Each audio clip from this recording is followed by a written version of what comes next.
Hola a todos y a todas, bienvenidos a la asignatura Fundamentos de Economía Social, Comunitaria y Solidaria. Mi nombre es Jorgelina Fluri, integro el equipo docente junto a Jorge Bragulat, docente responsable, Florencia Cascardo y Pablo Levington. ¿Por qué creemos que es importante una asignatura como esta en el plan de estudios de la maestría?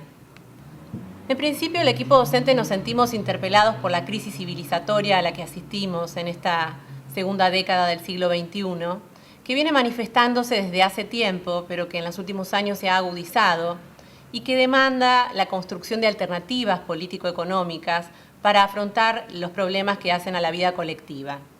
En ese sentido, creemos necesario contribuir a un estudio de la economía que introduzca mayor complejidad, pero no una complejidad en el sentido de hacerlo más enredada o más inaccesible, sino una economía que permita reconocer la característica de pluralidad y de multiplicidad de las expresiones de la economía real. Si ampliamos la mirada de la economía y utilizamos otro enfoque metodológico, vamos a discernir una cantidad de prácticas de economía de base asociativa y comunitaria, que permiten hoy día satisfacer las necesidades de reproducción de la vida de amplias mayorías y por las cuales vale la pena indagar en su potencial hacia la democratización del Estado y del mercado, así como también en el aporte que las mismas podrían ofrecer en la construcción de una nueva racionalidad sistémica. Los objetivos de esta materia son los siguientes: conocer y valorar diferentes enfoques e interpretaciones acerca de la economía como ciencia y como expresión social. Reconocer la pluralidad de las formas de institucionalización de los procesos económicos en las sociedades contemporáneas. Proponer algunos fundamentos que justifican el análisis de las prácticas y dinámicas propias de una economía social, comunitaria y solidaria. Identificar ejes de ese análisis que permitan valorar las experiencias en su dimensión socioeconómica y en su dimensión política y cultural. En adelante les voy a contar acerca de la organización de la materia, que estructuramos en 4 unidades. Algunas de ellas duran 3, 4 o 5 semanas, dependiendo del caso. La unidad 1 y 2 consiste en una introducción a algunos aspectos fundamentales de la economía y a un recorrido de la ciencia económica, poniendo de manifiesto el carácter de construcción histórica que la atraviesa. Específicamente en la unidad 1, vamos a trabajar, en primer lugar, los diferentes tipos de sistemas económicos, es decir, cómo fue mutando la forma en que los individuos y las comunidades construyeron sistemas para la reproducción de su vida, desde los sistemas tribales o comunitarios, pasando por los sistemas feudales, hasta llegar a la acumulación originaria, que fue el punto de partida del sistema de producción capitalista. Asimismo, y ya viendo que la economía de mercado o el mercado, digamos, se volvió un agente preponderante y en oportunidades pretendidamente escindido de otras esferas como el Estado y la sociedad civil, vamos a analizar el rol y funciones del Estado en el marco de una economía hegemónica de mercado. Por último, en esta unidad vamos a trabajar analizando cómo las distintas sociedades contemporáneas fueron establecidas alrededor de lo que es la figura, digamos, política del Estado-Nación, fueron encontrando distintas soluciones para abordar sus problemas económicos fundamentales, dando lugar a diferentes sistemas económicos conocidos en la actualidad, como es la economía de mercado, la economía de planificación centralizada, las economías mixtas, que son la mayoría de ellas, y también vamos a formular un modelo teórico de economía autogestionaria. Una vez finalizado este repaso, vamos a pasar a la unidad 2, en donde vamos a iniciar una suerte de viaje por diferentes escuelas de pensamiento económico que se han manifestado desde la antigüedad hasta mediados del siglo XX.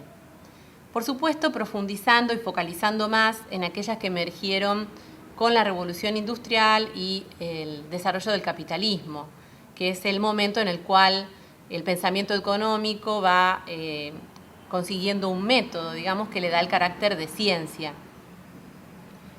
Cuando veamos las teorías contemporáneas a la consolidación, a la etapa de consolidación del capitalismo, vamos a distinguir entre concepciones hegemónicas, mayormente las teorías neoclásicas con sus diferentes escuelas, y las teorías o concepciones contrahegemónicas o críticas, como el socialismo científico, el socialismo marxista más conocido, y otro tipo de vertiente del socialismo que se llamó socialismo utópico, el mismo Marx se llamó socialismo utópico, que representa para nosotros un antecedente relevante en lo que es el enfoque de la economía social, comunitaria y solidaria. Por último, vamos a ver el pensamiento de Keynes, que introdujo algunas ideas novedosas alrededor de mediados del siglo XX en relación a la intervención del Estado en la economía, las que dieron lugar o legitimaron de alguna manera el desarrollo del estado de bienestar. Luego vamos a pasar a la unidad 3, en donde vamos a poner en valor la concepción sustantiva de la economía, que de alguna manera se debate o, digamos, polemiza con la concepción formal de la economía, más conocida, más divulgada tradicionalmente, que surge de la síntesis teórica neoclásica keynesiana. La concepción sustantiva justamente disputa algunas representaciones hegemónicas de la concepción formal. ¿Y cómo vamos a hacer este cuestionamiento de estas representaciones hegemónicas? Lo vamos a hacer por dos vías.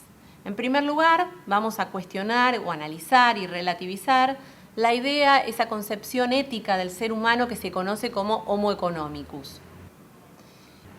En segundo lugar, vamos a reconocer la vigencia y la contemporaneidad de diversos principios de organización económica, entre los cuales sí se encuentra el intercambio mercantil, pero también podemos contar, por supuesto, la redistribución y un principio fundamental para esta materia, que es la reciprocidad. Un principio que muchas veces es visto como característica de sociedades primitivas, de formas de organización social antiguas, pero que sin embargo tiene gran vitalidad en las expresiones populares contemporáneas. Uno de los aspectos que da cuenta de la actualidad y vigencia del principio de reciprocidad es la cantidad de enfoques que existen hoy en día para estudiar las dinámicas que se organizan alrededor de ese principio. Así vamos a reconocer lo que es el enfoque de la economía social, la economía de solidaridad, la economía popular, economía comunitaria, economía solidaria. Algunos de estos enfoques los vamos a poner en diálogo, vamos a compararlos, especialmente aquellos que tienen mayor fecundidad en lo que tiene que ver con el análisis de la realidad latinoamericana. Por último, vamos a entrar en la unidad 4. En esta parte de la materia vamos a desentrañar este principio de reciprocidad, distinguiendo al interior del mismo diferentes matices que se pueden presentar, que van desde dinámicas de gratuidad, pasando por comensalidad, mutualidad, cooperación e intercambio solidario. Una vez repasadas estas dinámicas y analizadas, vamos a terminar de recortar nuestro objeto de estudio como una economía de base asociativa o comunitaria, que introduce procesos sustantivos, democráticos sustantivos al interior para alcanzar objetivos de bien común, pero que pueden diferenciarse según el lazo o el modo de afiliación de los individuos a estas dinámicas, sea de tipo contractual, sea un lazo jurídico normativo, o bien este tipo de adhesión se genere por su pertenencia a una comunidad. Pero el elemento comunitario puede estar dado por la proximidad territorial o simbólica. Vamos a ver experiencias de este tipo. Y también vamos a distinguir cuando estas experiencias de base asociativa y comunitaria presentan en su interior dispositivos de participación, de toma de decisiones, de comunicación, de distribución de los frutos, que hacen lugar a la solidaridad al interior de ese tipo de organizaciones. Es decir, que el atributo de solidaridad es siempre una hipótesis en continua evaluación o indagación a lo largo de la materia y además nos va a ser de utilidad para seguir analizando prácticas y dinámicas en otras asignaturas que están totalmente vinculadas con esta asignatura introductoria. Así vamos a establecer algunos ejes de análisis que los organizamos según si dan cuenta de la dimensión socioeconómica de las experiencias y dinámicas o de la dimensión política y cultural. Estos ejes, como decía, los vamos a continuar trabajando en las materias prácticas y dinámicas de la economía social 1 y 2 y prácticas y dinámicas de la economía comunitaria. Por último, y retomando esta preocupación que manifestábamos al inicio acerca de la crisis civilizatoria y la necesidad de construir académicamente y contribuir a la construcción de alternativas, vamos a ponderar algunos elementos de la economía social, comunitaria y solidaria en el sentido de una democratización de la economía y su transformación. Por último, les comento algunos criterios que tienen que ver con la evaluación de la materia. En primer lugar, tengo que decir que la evaluación es de carácter permanente. Vamos a apreciar la participación de los estudiantes teniendo en cuenta la frecuencia y la calidad de los aportes que se realizan en los espacios de interacción del aula virtual o en otros espacios propuestos por el equipo docente. Vamos a tener en cuenta el nivel de reflexividad en relación a la apropiación de las consignas y también el grado, digamos, de construcción colaborativa que se realiza en base a la singularidad del aporte de cada uno, pero también a la necesidad de ser multiplicador justamente de los aprendizajes junto al aporte de los otros. Esto es una de las posibilidades que nos da la virtualidad, el tener espacios de interacción que potencian esa construcción colectiva, por lo cual vamos a apreciar también la actitud y la disposición de los estudiantes a apropiarse de los mismos. Voy a comentar por último algunos espacios, si se quiere, más formales o sistemáticos de evaluación, que son los 2 parciales y la evaluación final. Se van a tomar un primer parcial al finalizar la unidad 1 y 2, que comprende contenidos de ambas unidades. Este primer parcial es de carácter grupal, va a consistir en un análisis de caso. Un segundo parcial se va a tomar promediando la unidad 4 con los contenidos vistos en unidad 3 y los vistos hasta ese momento de la unidad 4. Bueno, no tengo más para decirles por ahora. Les deseo una excelente cursada, que sea una experiencia gratificante de aprendizaje, no solamente por su afinidad con los contenidos que evidentemente han elegido al inscribirse en este programa de maestría, sino también a su experiencia en cuanto al aprendizaje virtual. Nosotros hemos tratado de potenciar las herramientas que les faciliten y los motiven en este tipo de aprendizajes. Así que nos vemos pronto en el aula.